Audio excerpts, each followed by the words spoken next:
After years of loyalty and sleepless nights building the foundation of my boss's tech company, I was abruptly fired, not for performance, not for attitude, but to make room for his lazy, clueless nephew. What happened next was unexpected. I will tell you everything. First, let me quickly thank you for your continuous support. This means a lot to us. We are on a journey to our first 100 subscribers, and we'll be glad if you joined. If you enjoy the stories we share, kindly subscribe to this channel. It will be great if you can leave a comment on which city you are watching from. We might just give you a shout-out in our next story. Today's special shout-out goes to Sonia Grace from Florida. We are glad you enjoy our stories. Now let's go deeper into the story. I had always believed that loyalty still meant something. In a world where everyone jumped jobs every year, I stayed. Through company pivots, late-night emergency calls, budget cuts, I stayed. I was the guy who made things work when everything broke. So when I was called into my boss's office that morning, I thought it would be for a bonus or at least a thank you. Instead, Mark folded his hands across the desk and said, "We're letting you go." Just like that. Like I was a temp they found on Craigslist. At first, I didn't react. I just blinked, unsure if I heard him right. Letting me go? I had built the back-end system, trained new developers, even onboarded the CTO's nephew last quarter. May I ask why? I managed to say, though my voice felt miles away. Mark leaned back, avoiding eye contact. "It's a restructuring thing," he said. Fresh energy. New direction. I knew corporate lingo well. What he meant was, I'm disposable. I felt the words hit, heavy like a slap. But that wasn't the part that burned. It was what came next. "We'd like you to stay for the next week," Mark added, almost sheepishly, "to help train your replacement." I stared at him in disbelief. "Who?" I asked. That's when the door opened, and in strolled Kyle, Mark's 24-year-old nephew. The one who showed up late to every meeting during his internship. The one who once pushed a bug to production that crashed the whole client dashboard. That Kyle. I had to teach him how to do my job. I don't remember walking out of that room. But I remember the feeling. Hollow.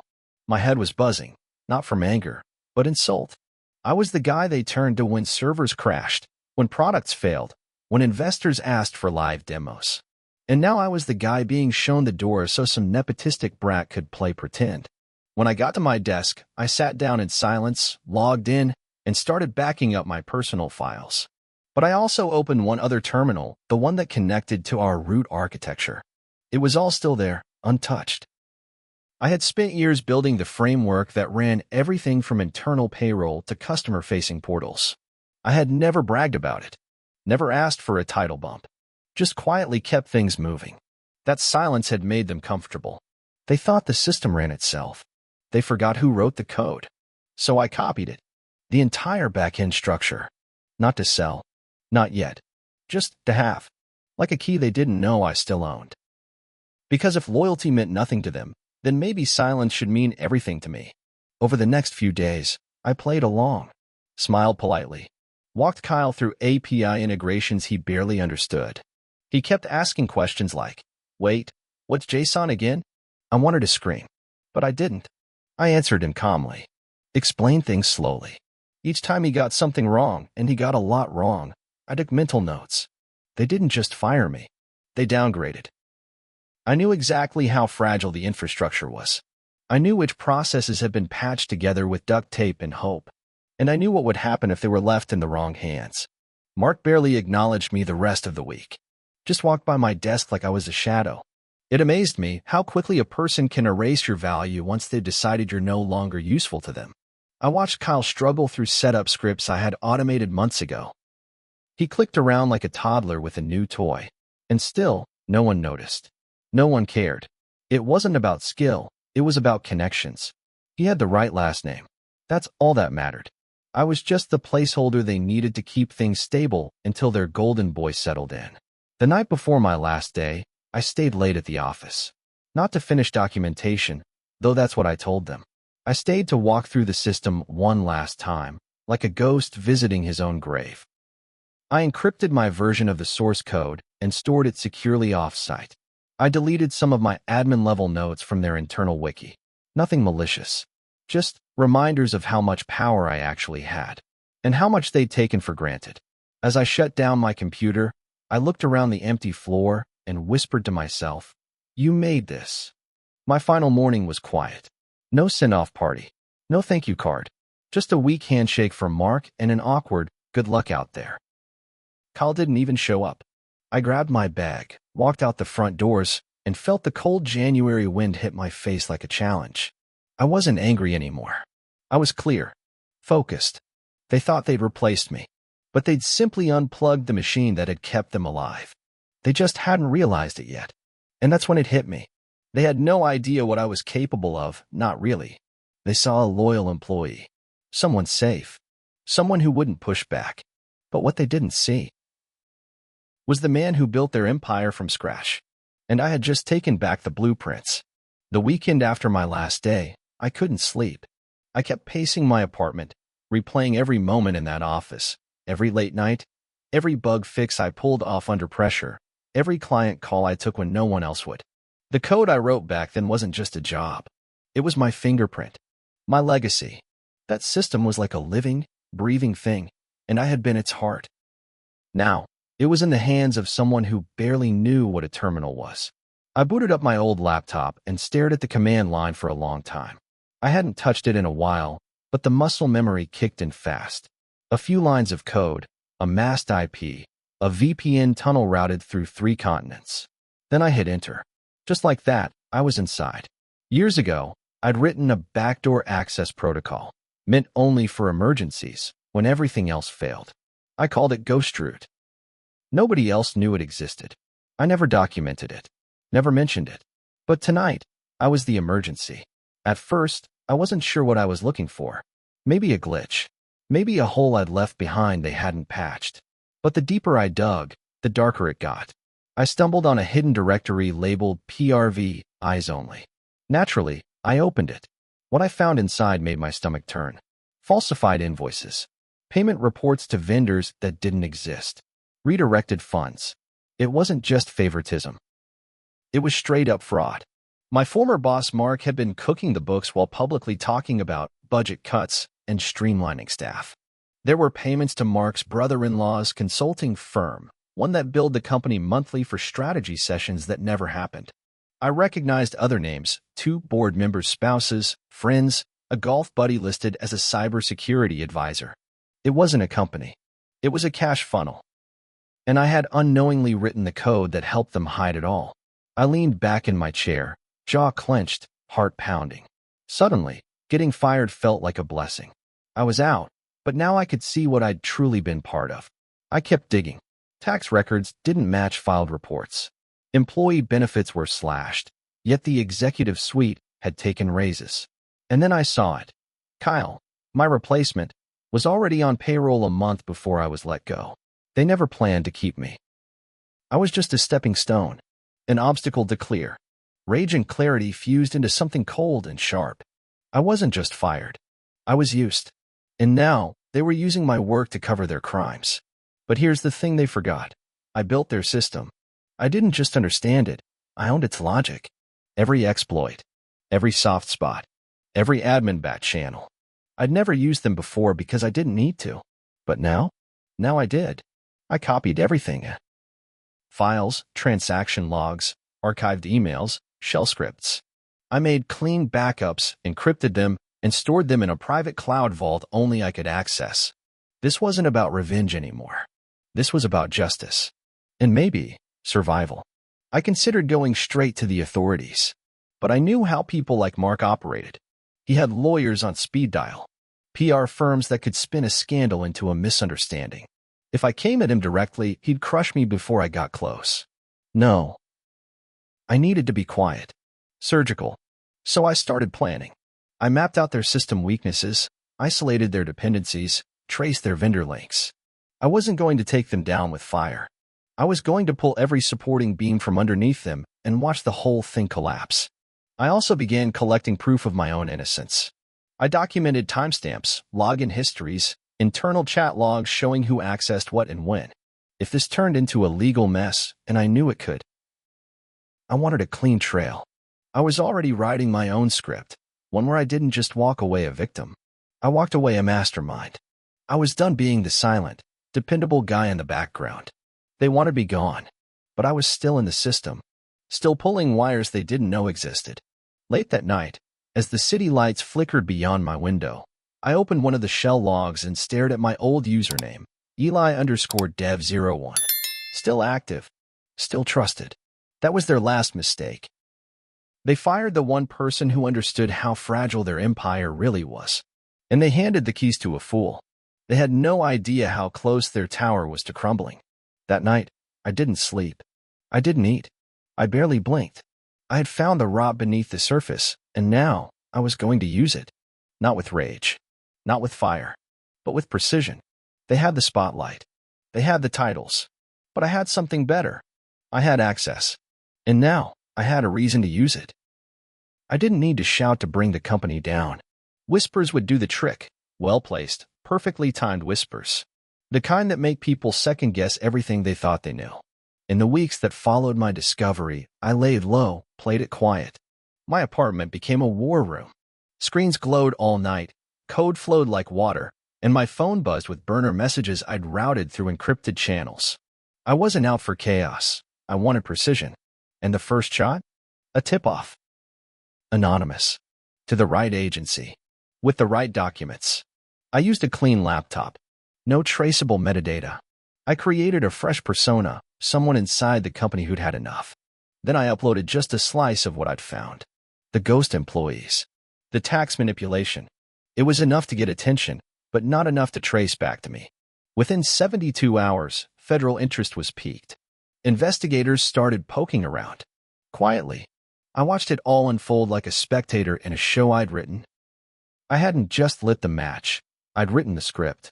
While that played out, I planted bugs. Figurative, not literal. I re-entered the system through that same back door and tweaked just enough to make the tech unstable. A missing line of code here. A loop that ran too long there. Nothing catastrophic, just enough to make the platform glitch during investor demos. Login failures. Report errors. Dashboard misreads. The kind of bugs that make investors nervous and clients irate. Kyle and the other execs scrambled. They didn't know if it was a system failure or just plain incompetence. But it didn't matter. The illusion of control had cracked. The ripple effect was immediate. I watched their social media team try to spin it, scheduled maintenance, unexpected bugs.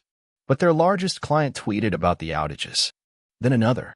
Then an investor pulled out of a funding round. I couldn't stop grinning.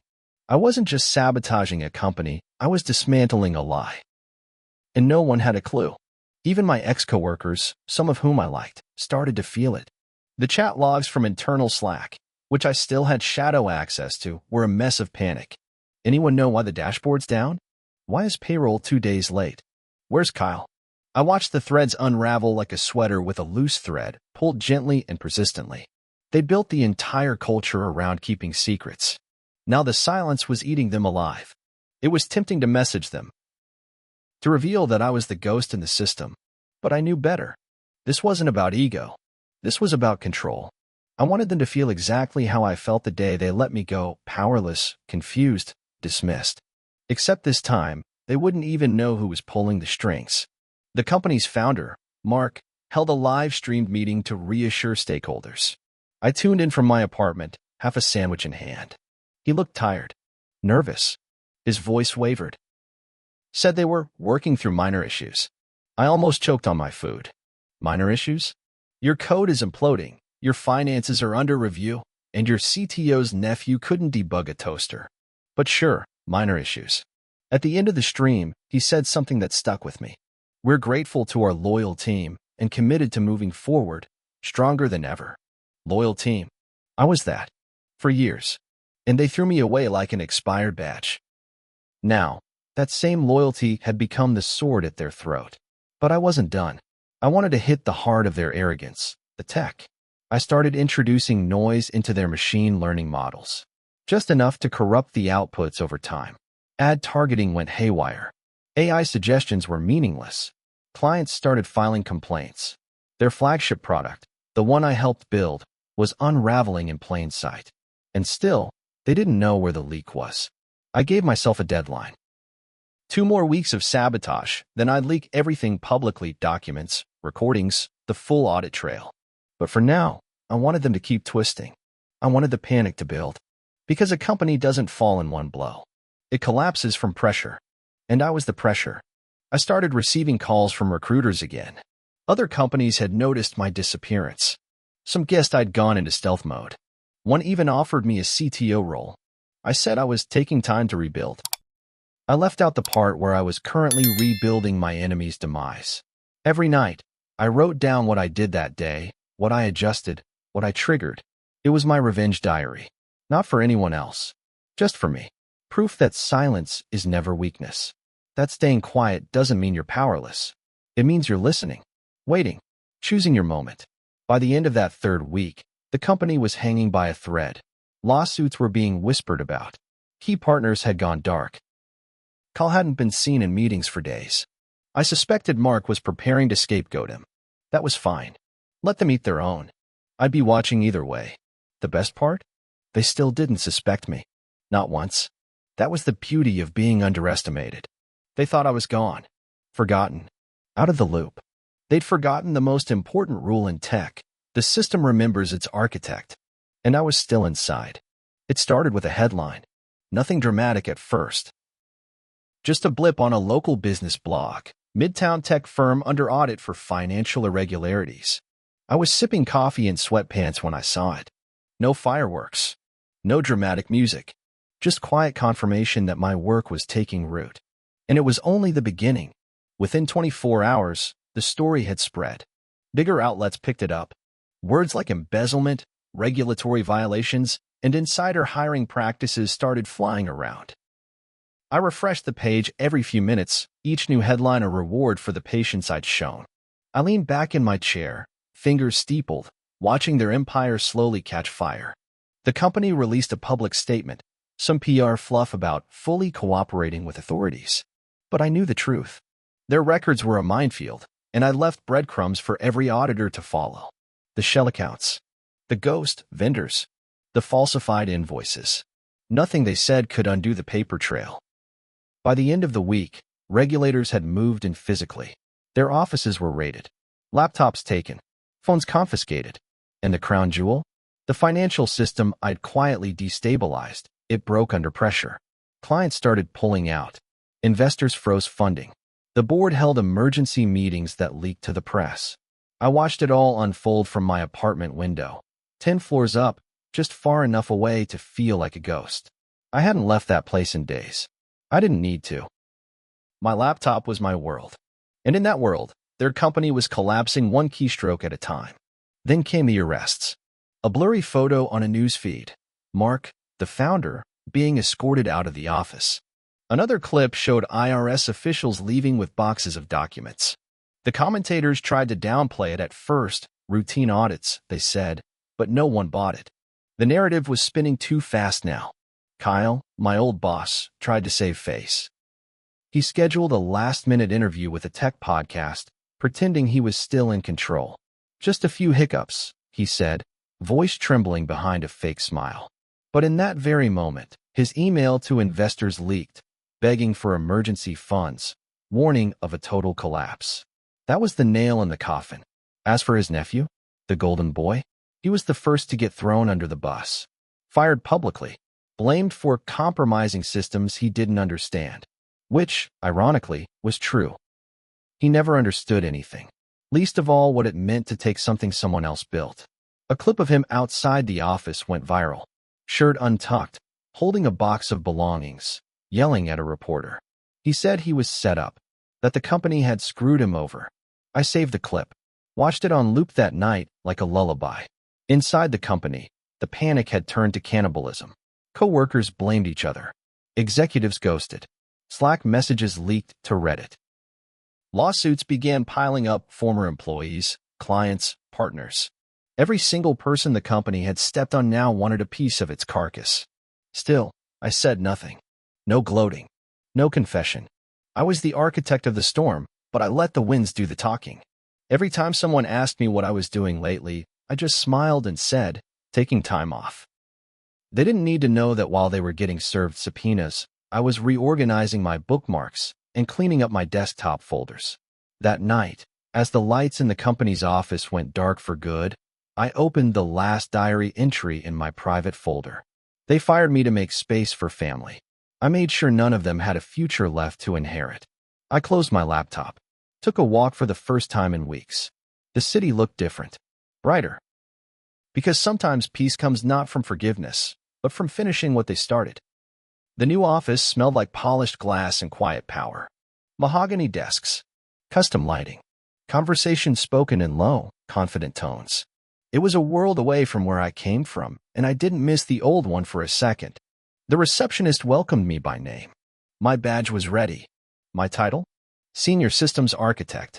6 figures, signing bonus, and, most importantly, respect. No nepotism. No politics. Just skill. They'd scouted me after seeing a former employee of a collapsed tech firm turn up in whispers among security forums. I didn't say much during the interview. I didn't need to. They could read between the lines. And I was done explaining myself to people who never listened.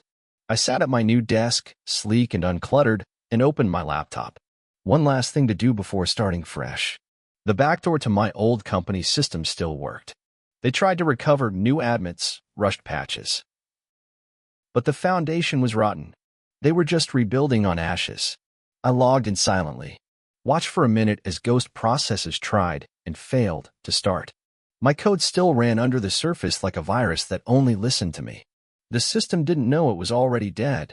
I pulled up the control panel. The final key. It looked unremarkable. Just a small line of code labeled E_final. I hovered over it. Paused. 1,000 memories flooded back. Long nights coding, skipped birthdays, staying loyal to a vision that was never mine, and then being tossed out like I was nothing. Like my work didn't matter. Like I didn't matter. I clicked. A soft confirm deletion appeared. I typed yes. The window closed. The key was gone. That part of my life was buried the way it deserved. I leaned back, letting the silence settle. This wasn't vengeance laced with fire. It was surgical, clean. They'd built a company on my back, disrespected me to my face, and never once asked what I was truly capable of. Now they'd never know. As I walked to the break room, someone tapped me on the shoulder. "Hey, you're the new guy, right? Eli? I heard you're the one who knows how to keep things unbreakable." I smiled. "Yeah," I said. "That's me." Later that night, I stood on my new balcony, one that overlooked the city, not the mess I left behind. I opened a private note on my phone and typed the last line of this chapter. They thought I was just an engineer. I was the architect, and I buried the whole damn thing beneath my silence. If you connected with this story and want more like it, about betrayal, quiet revenge, and the kind of healing that doesn't look like victory, subscribe to the channel. I share stories that cut deep and stay with you. See you soon in the next story.